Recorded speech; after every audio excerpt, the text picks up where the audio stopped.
Allah'ım sana binlerce şükürler olsun.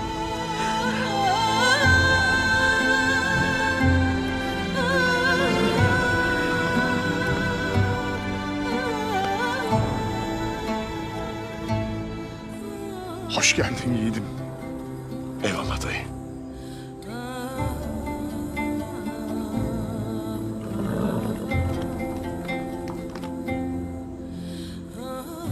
Halime Sultan nerededir ana?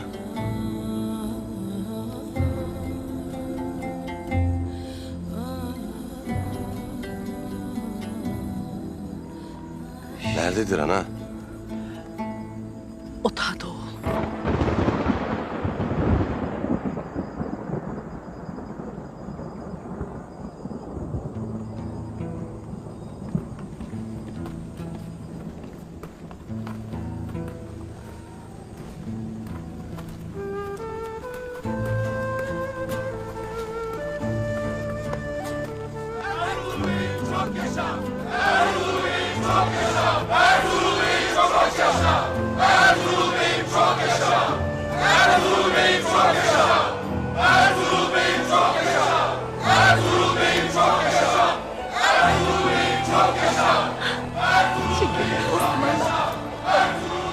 Çok şükür.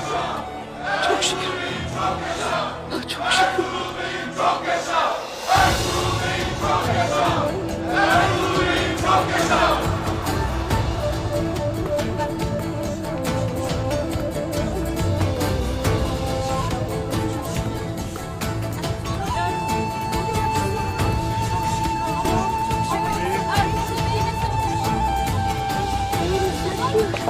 Şükür Allah'ım.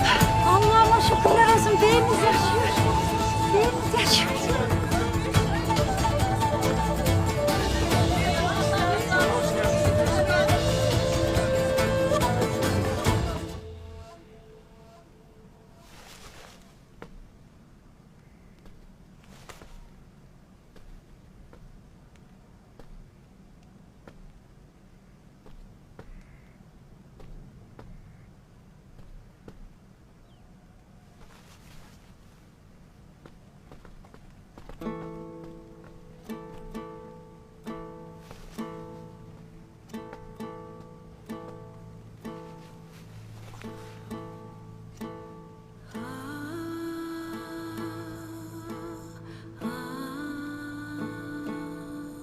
Halime.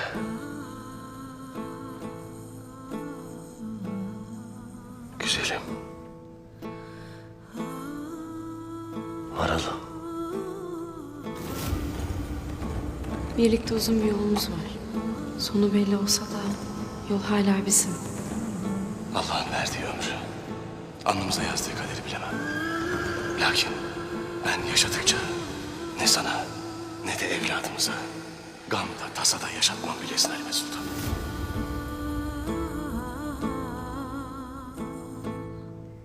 Hadi uyan. Yüklüyüm Ertuğrul. Allah seni başımızdan eksik etmesin. Baba oluyorum baba! Seni tüm acılardan kurtarmaya geldim. Hadi uyan.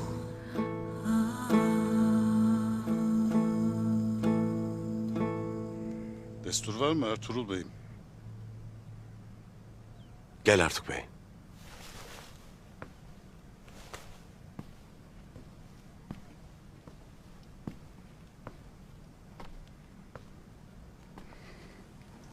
Sen geldin ya daha da bir şeyciği kalmaz.